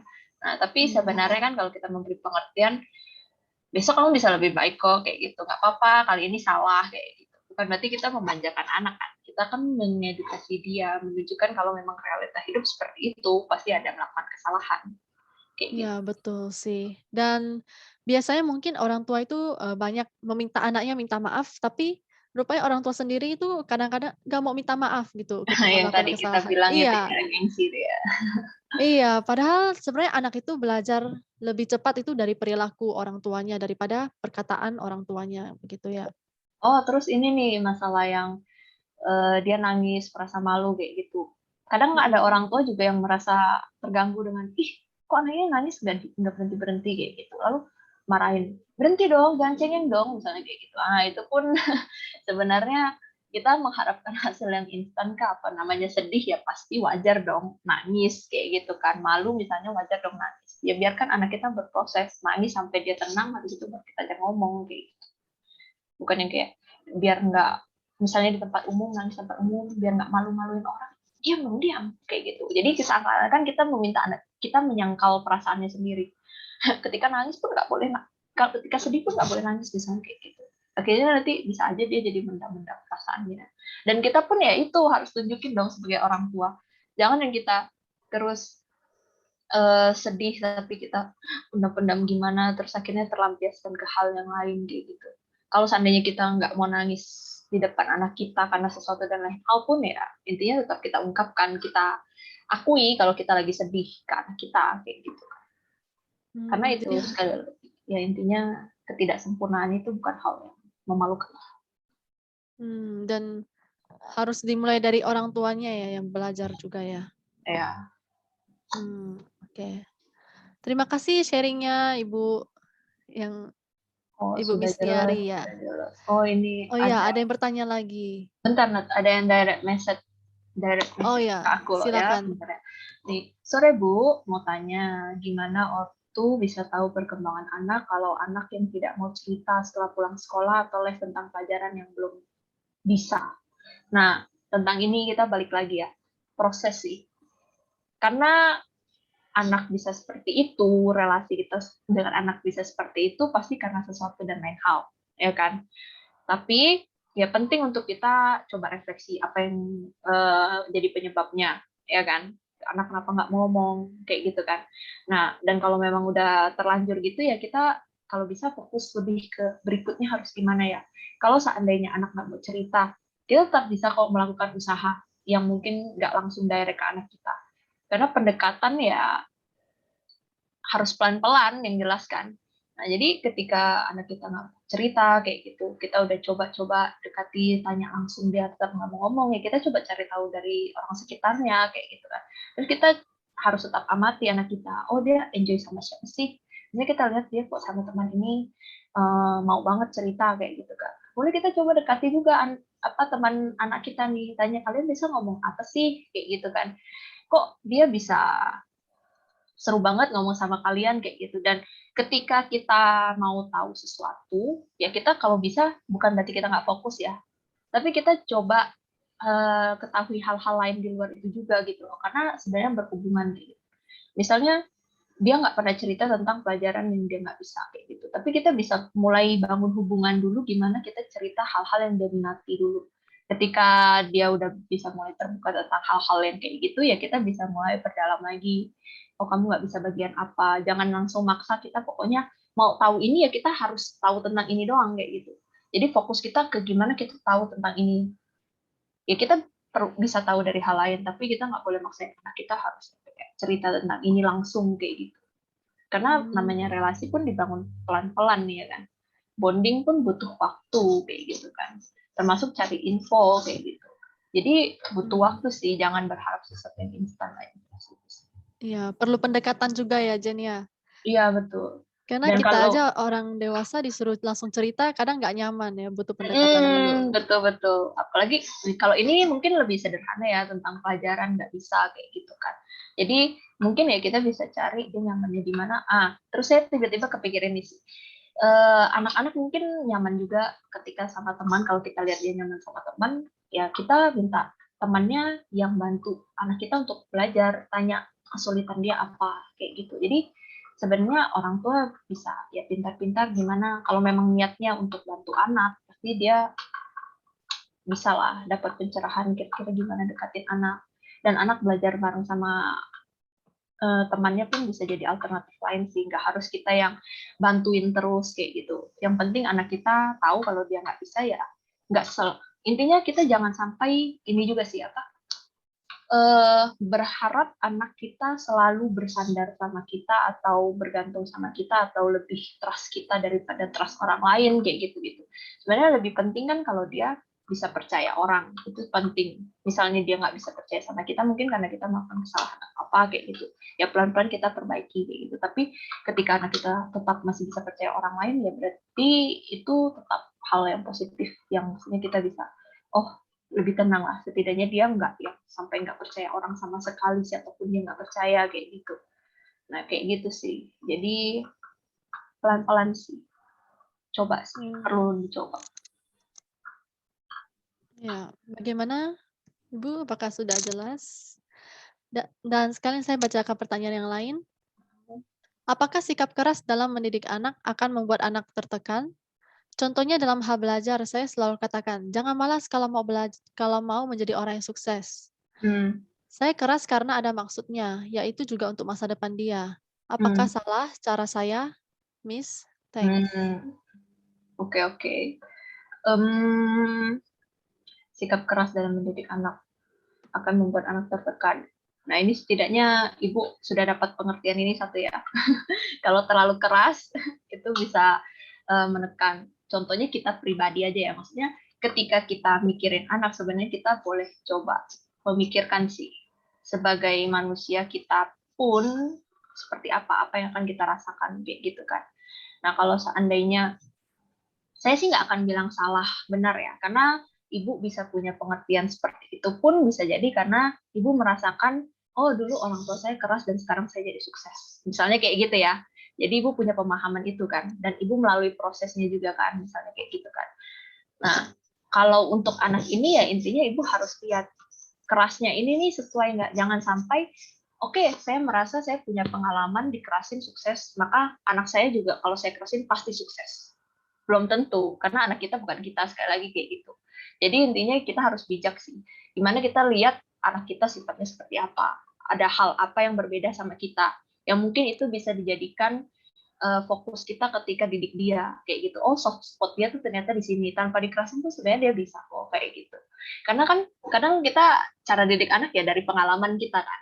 Nah itu sih, jadi kenapa orang tua tetap harus belajar dan bertumbuh bareng anak ya, karena itu juga, karena kita menemukan sosok manusia lain dengan keunikannya sendiri nih ya kan, kayak gitu. Jadi saya sih nggak akan bilang ini salah atau enggak ya, tapi lebih ke coba Ibu refleksikan lagi aja sih. Ketika keras ini memang nampak nggak progres anaknya? Ketika anaknya berprogres, adakah Ibu imbangi dengan tadi itu kan menghargai, mengapresiasi progresnya dia kayak gitu? Karena satu sih saya kepikir masalah sukses ini pun ya, sukses untuk kita bukan berarti pengertian sukses kita dan anak itu sama lah intinya kayak gitu, dan pengertian sukses di luar sana pun banyak ya kan. Nah jadi sebenarnya dibandingkan kita menanamkan anak untuk jadi orang sukses, lebih baik tuh kita menanamkan anak untuk jadi orang yang terus bertumbuh, jadi lebih baik sih kayak gitu. memberdayakan apa yang dia punya semaksimal mungkin supaya jadi berkat buat orang lain, berdampak bagi orang lain maupun dirinya sendiri kayak gitu. Jadi bukan suksesnya itu yang kita tekankan kayak gitu, tapi proses bertumbuhnya itu yang lebih ditekankan. Makanya kan kita juga dengar sharing orang kan, oh ada orang sukses di umur sekian, tapi ada orang sukses di umur yang lebih lanjut kayak gitu. Karena proses orang beda-beda sih. Sekali lagi kita nggak bisa memaksakan terlalu sempit kita pandangkan kayak oh ini benar ini salah kayak gitu. Kita harus coba lihat sih. Dan Ini mungkin yang terbuka tadi lah. ada poin dari Jenny yang bukan mengejar kesempurnaan tapi pertumbuhan gitu ya. Pertumbuhan, nah, itu lebih penting. Memang ada maksud dan ya tadi kan bukan karena alasan ibu melakukan seperti itu jadi saya nggak akan bilang ibu salah kayak gitu. Tapi sekali lagi kita bisa menyesuaikan juga dengan anak. Oke. Bagaimana Bu? Apakah sudah cukup jelas? Dan saya mau membacakan yang lain lagi. Apa yang harus dilakukan kalau emosi anak sering tidak stabil? Ini pun sebenarnya kita bisa tanya. Menurut kita pribadi tuh emosi nggak stabil karena apa sih? Kayak gitu kan. Nah terus dari situ pun mungkin kita punya itu bentuk hipotesa doang ya, bukan artinya kita generalisasi langsung ke anak kita seperti itu. Tapi oh ada kemungkinan dia seperti ini nih, kita ceklah ke anak kita kayak gitu kan, benarkah karena itu kayak gitu. Pokoknya intinya kita juga harus tahu lah seseorang jadi seperti itu tuh ada proses yang dia lalui sebelumnya, nggak yang instan lalu tiba-tiba nggak ada angin nggak ada hujan emosi nggak stabil, nggak mungkin kita aja nggak sadar dan kita nggak cukup observan untuk melihat proses itu kayak gitu kan. Jadi ketika anak sering nggak stabil jelas butuh pendekatan lebih ekstra sih. Dan mungkin ya pasti kita penting juga untuk lihat ketika kita ajak komunikasi jangan pas dia lagi nggak stabil itu. Kan dia nggak stabilnya nggak 24 jam kali 7 gitu kan. Jadi kita harus cari waktu lah kapan dia cukup stabil, kita tanya kayak gitu kan. Dan ya intinya itu, mungkin ada juga kadang orang tua yang sulit mengungkapkan atau sulit, aduh gimana nih bingung bahasanya, pilih bahasanya gimana kayak gitu kan. Tapi kita pun harus percaya sih, maksudnya ketika niat hati kita baik tuh, ya anak juga bisa merasakan sih. Mungkin ada sedikit banyak caranya yang kurang tepat, atau kalau orang lain lihat tuh kayaknya nggak sesuai. Tapi yang penting anak kita bisa merasakan niat kita itu lebih utama sih, nggak usah terlalu banyak membandingkan ke orang lain juga atau terlalu banyak dengar orang lain ngomong gini orang lain ngomong kayak gitu, itu juga sih. Jadi kalau emosi anak nggak stabil ya kita tetap harus cari tahu kenapanya, pendekatannya gimana ya tadi saya bilang bisa lewat banyak cara. Kalau dia nggak terbuka sama kita ya kita tanya orang lain, kita bisa amati dia apakah nggak stabilnya di semua tempat kayak gitu. Lebih ke itu sih. Tenangkan dia juga sih. Oke. Bagaimana Bu? Apakah sudah cukup jelas? Oh, ini juga saya kepikir nih masalah emosi nggak stabil ya. Tiba-tiba kepikir masalah emosi nggak stabil pun bisa aja pengaruh hormon kan. Misalnya lagi puber kayak gitu-gitu, siapa tahu anaknya baru remaja kayak gitu kan. Berarti itu kan proses ya kan. Nah, mungkin kita bisa juga kalau anak nggak terbuka nih ya, kita bisa juga dengan kita yang terbuka dulu, kita sharing pengalaman. Nggak apa-apa sih kamu nggak mau cerita, tapi mama cerita ya, dengerin ya, dulu mama nih pernah kayak gini, atau papa nih dulu pernah kayak gini nih, pernah ngalamin kayak kamu nih. Terus mama dulu gini-gini caranya dan lain sebagainya. Tapi jelas ya harus ingat lagi, bukan berarti kita memaksakan anak kita harus melakukan solusi yang sama kayak kita lakukan kayak gitu. Tapi setidaknya berpikir yang kita tekankan itu ya nggak apa-apa kamu berproses dan kamu coba cari tahu versimu sendiri kira-kira apa yang bisa kamu lakukan kayak gitu. Dan kita tetap ketika itu pun setelah kita ngomong itu ya tetap harus ada ini sih apa follow up-nya lah ya. Namanya proses kan ada follow up-nya dong. Harus ada bareng-bareng kita lihat lagi setelah ini kita follow up lagi gimana kamu udah mikirin belum nih atau kamu gimana emosinya hari ini kayak gitu kan perasaannya gimana kayak gitu pun bisa sih pendekatan kayak gitu. Ya itu salah satu cara pendekatannya Jen ya. Dan saya ingin membacakan ada yang sharing juga ini. Saat ini anak saya kalau ada yang salah dalam mengerjakan tugas dan ada salah dalam mengisi tugas, dia selalu memberitahukan itu ke saya atau laporkan hal itu ke saya dan meminta maaf karena salah isi. Saya nasihatin ke dia, anggaplah your mistake itu adalah your enemy yang harus kamu bunuh. So slowly and surely. Menurut Miss, apakah yang saya sampaikan ke anak sudah benar untuk memotivasi dia? Kalau yang ini saya terfokus ke satu ini sih. Ketika anak lapor lalu minta maaf ke kita. Sebenarnya ketika salah, kenapa dia harus minta maafnya sama kita? Maksudnya itu kan proses dia. Ketika dia salah, ya gimana dia perbaiki. Mungkin dia minta maaf karena kita mungkin dia menghormati kita atau apa, jadi dia lapor terus maaf ya Ma. Tapi mungkin kita perlu memberi pengertian masalah ini juga sih ya, kayak sebenarnya kamu nggak harus minta maaf ke mama juga nggak apa-apa sih, kayak gitu kan. Soalnya kesalahan itu wajar gitu kan. Ya yang penting setelah kamu tahu kamu salah, gimana kamu perbaiki ke depannya. Toh sebenarnya kesalahan ini pun untuk pertumbuhanmu gitu kan, bukan untuk pertumbuhan mama ya kan. Jadi ketika dia minta maaf ke kita pun sebenarnya kayak jangan-jangan dia takut sama kita kah? Makanya dia minta maaf terus sama kita, kayak gitu kan. Padahal nggak seharusnya anak minta maaf terus sama kita, kayak gitu kan sebenarnya kan. Tapi ya intinya proses lah kan. Dinamika ibu dengan anak ibu kan saya nggak tahu jelas juga, kayak gitu kan. Jadi kalau saya sih mikirnya bisa aja ada kemungkinan seperti itu. Jadi kita harus lihat lagi, kayak gitu kan. Terus kesalahan itu adalah musuh yang harus dibunuh, kayak gitu kan. Kalau kayak gitu, kesalahan adalah musuh yang harus dibunuh. Kalau saya sih lebih mikirnya kesalahan itu ya gimana cara kamu tahu berikutnya kamu harus gimana untuk melakukan lebih baik, bukan musuh yang harus dibunuh ya. Tapi kayak rintangan yang harus dilewati aja sih, nggak seserius musuh yang harus dibunuh. Takutnya malah dia terlalu merasa kayak oh salah itu berarti saya punya musuh, kayak gitu. Nggak gitu sih, mungkin terlalu serius bahasanya, tapi itu versi saya ya. Mungkin watak saya dengan watak ibu juga berbeda kan.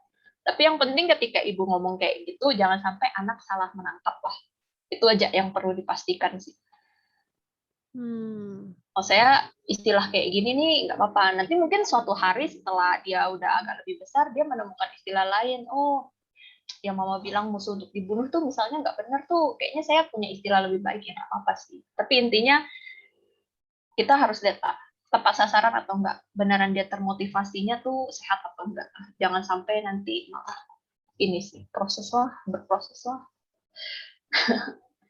Lebih gitu sih. Ya, bagaimana Ibu? Apakah sudah kita nggak tahu ya ini Bapak atau Ibu ya? Bapak atau Ibu? Boleh Apakah sudah di-rename jelas? mungkin ya. Iya, mungkin boleh diubah namanya. Oke, ada yang bertanya juga. Sore Miss, mungkin ini pertanyaan yang terakhir kali ya. Oke, sore Miss, mau tanya gimana cara menghadapi anak umur 6 tahun yang takut sendiri ke WC, takut akan gelap dan takut sendirian di kamar.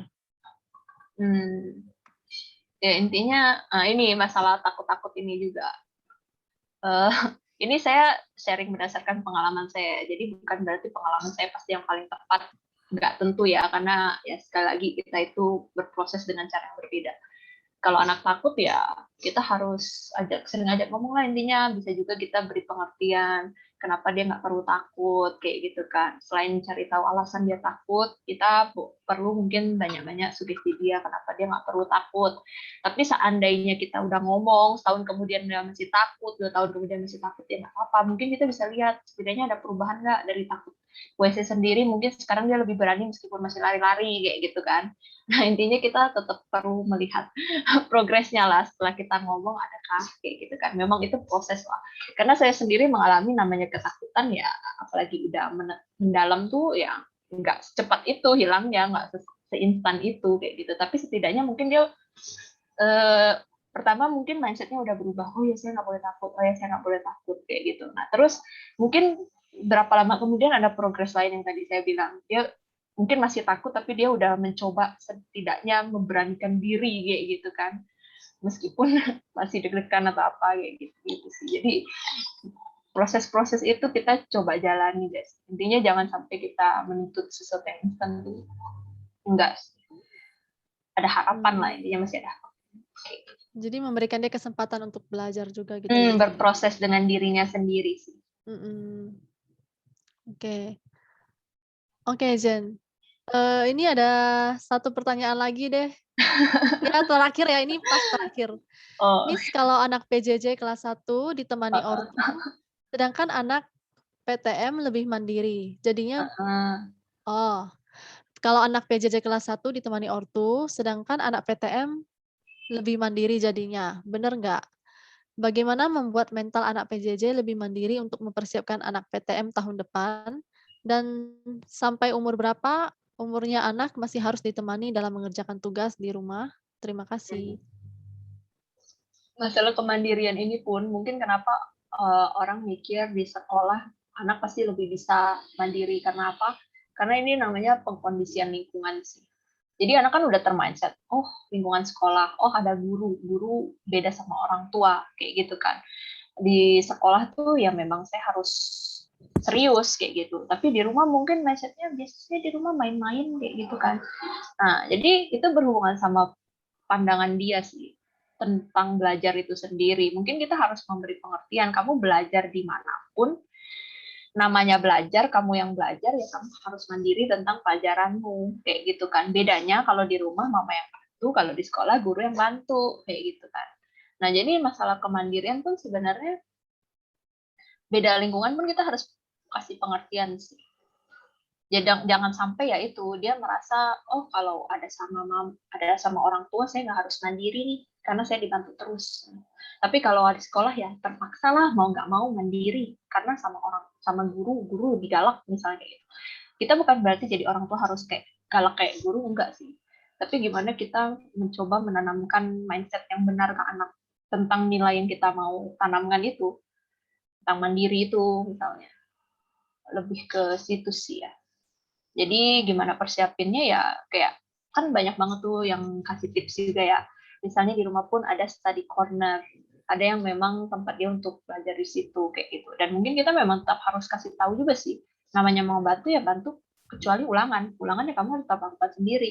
Tugas kamu tetap harus usaha dulu sendiri. Kalau memang kamu udah usaha misalnya masih nggak bisa ya baru mama kasih clue lah, bukan kasih mentah-mentah kayak gitu. Jadi tetap nunjukin kalau anak perlu usaha sendiri sih. Mungkin kita gatel kan, aduh, ini anak dia udah dikasih tahu berkali-kali kok masih nggak ketemu sih. Udah dikasih clue gini-gini kok masih nggak tahu sih. Sabar-sabar ya. Justru dia harus malu itu biar kalau seandainya sampai akhir dia nggak tahu, jawaban dia salah, ya jangan lalu kita perbaiki demi dia dapat nilai yang bagus. Jangan sih. Nah, ketika dia udah buat salah itu, udah keluar nilainya, baru kita kasih tahu lagi tuh nggak terlambat. Berikutnya dia bisa lalui lagi kayak gitu. Bukan berarti kita jahat ke anak loh ya, enggak sih. Tapi itu cara kita kasih tahu anak juga kalau ya buat salah tuh nggak apa-apa kayak gitu. Prosesmu ya harus kamu jalani kayak gitu. Harus mandiri ya itu. Ya lagi-lagi proses ya Jen ya. Ya proses lah. Intinya proses penting. Saya pun sekarang masih berproses sih. Belajar ini ketika belum punya anak pun proses ya kan. Nanti ketika punya anak prakteknya seperti apa ya nggak tahu ya. Karena kan itu proses lagi ya Jen. Iya proses lagi kan. Kondisi waktu saya punya anak pun saya nggak tahu proses apa teknologi udah gimana canggihnya, udah ada dampak-dampak lain apa lagi. Iya. Wah, menarik sekali ya pembahasan kita hari ini. Namun sayang sekali sebentar lagi udah mau 4.30, udah Iya mau nih. berakhir. Iya. Dan mungkin terima kasih Bapak Ibu yang sudah bertanya maupun sharing. Terima kasih partisipasi aktifnya. Dan yang belum sempat dijawab mungkin nanti akan dijawab di grup WA gitu ya Jen ya. Iya. Memang Akan kita dikasih rencananya rekapan. kita rekap hasil sesi tanya jawabnya, termasuk yang belum terjawab akan kami coba jawab. Iya. Dan mungkin Jenny boleh closing statement-nya. Ya, makasih lagi ya Nat kesempatannya ya. Jadi saya harap ya intinya kegiatan ini bermanfaat ya buat kita semua yang hadir di sini.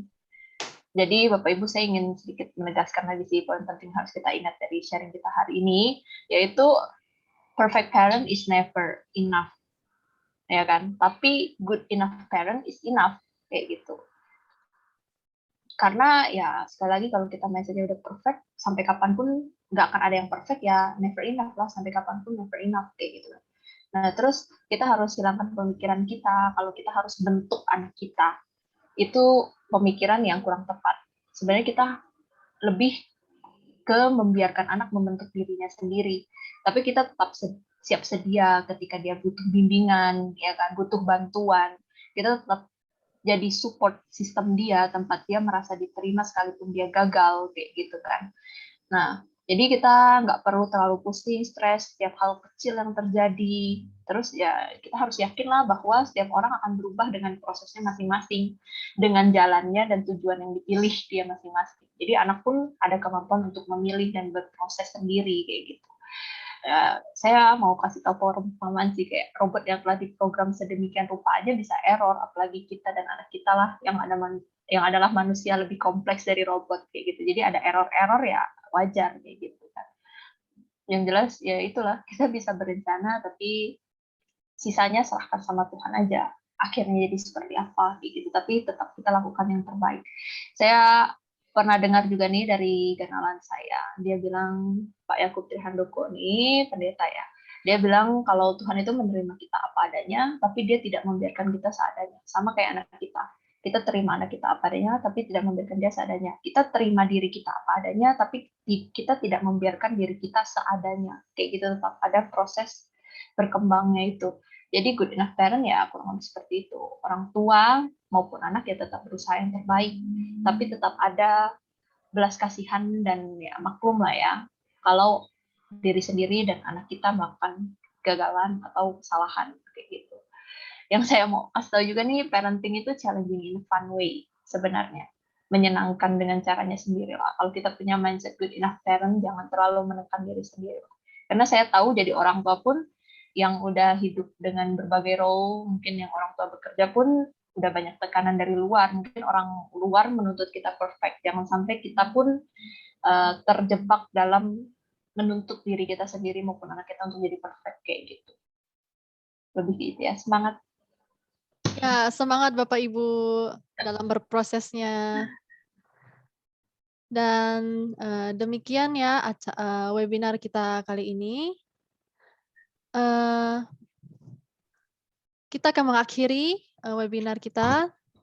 Dan sekali lagi saya mengingatkan bahwa pertanyaan yang sudah terjawab maupun yang belum terjawab nanti akan direkap oleh kami dan kami akan membagikan lewat grup WA.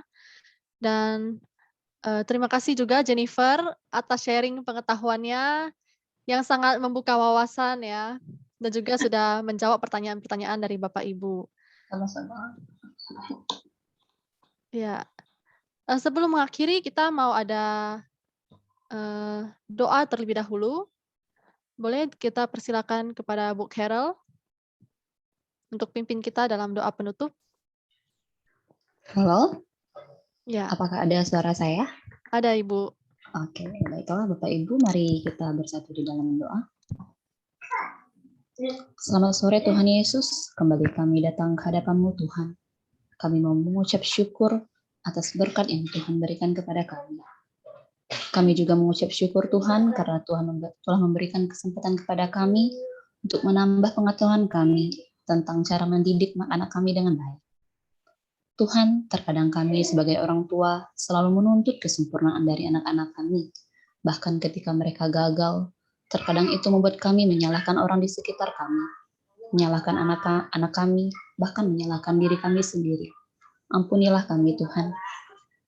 Tuhan, kami mau menjadi orang tua yang baik, yang bisa menjadi teladan, dan menjadi sahabat yang baik bagi anak-anak kami, yang tidak menuntut kesempurnaan itu, namun kami tahu Tuhan, kami tidak akan bisa melakukannya tanpa campur tangan Tuhan. Untuk itu Tuhan, kami mohon hikmat daripada Tuhan, agar kami dapat menjalaninya dengan baik. Tuhan, kami mau menyerahkan kegiatan kami selanjutnya ke dalam tangan Tuhan. Kiranya Tuhan memimpin dan memberkati kami. Hanya di dalam nama Tuhan Yesus, kami berdoa dan mengucap syukur. Amin. Terima kasih. Terima kasih Bu Carol atas doanya. Baik Bapak Ibu, kita mau ada foto bersama dulu. Boleh nyalakan kameranya?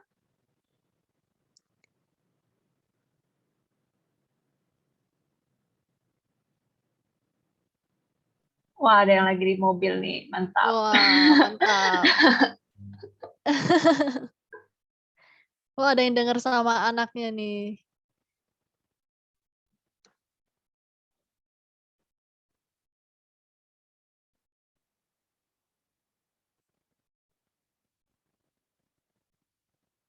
Kita ada 2 halaman nih, kalau ada yang masih buka boleh ya, masih ditunggu ya. Biar nampak. Ya, masih ditunggu. Masih ada yang belum buka.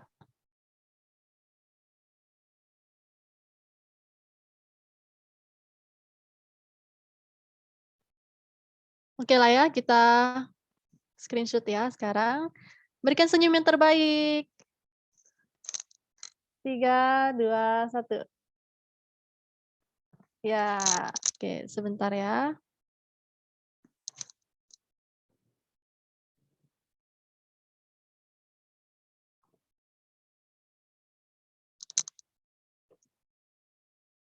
Sekarang yang slide keduanya. Berikan senyum yang terbaik. 3, 2, 1. Ya, oke.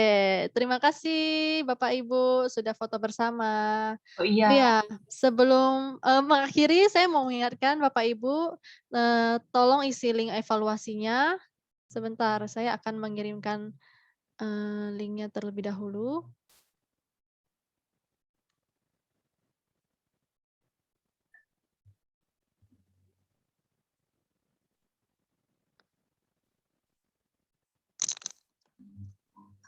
Udah ada, Nas? Oh, udah ada ya? Iya, silakan Bapak Ibu tolong klik link itu dan tolong isi evaluasinya supaya kami bisa menyediakan webinar yang lebih baik lagi ke depannya. Oke, Bapak Ibu, sekian webinar kita pada hari ini. Oh ya, Bu Diana angkat tangan. Ya. Kenapa, Jennifer? Itu Bu Diana angkat tangan kenapa ya? Oh Ada ya, yang mau Bu ditanya? Diana ada apa? Atau kepencet? Oh, Kepencet. Oke, tolong diisi dulu ya Bapak Ibu link evaluasinya dan setelah itu silakan leave meetings-nya. Terima kasih sudah mengikuti webinar ini, semoga bermanfaat. Terima kasih. Ya. Oh iya, jangan lupa untuk tetap sehat dan bahagia. Aduh. Kalau ada kesulitan boleh ya ditanyain ya Bapak Ibu ya tentang link evaluasi. Terima kasih, boleh meninggalkan ruangan, melanjutkan aktivitas. Sampai jumpa di webinar selanjutnya, di BBY selanjutnya. Happy weekend. Happy weekend. God bless you. Semangat berproses.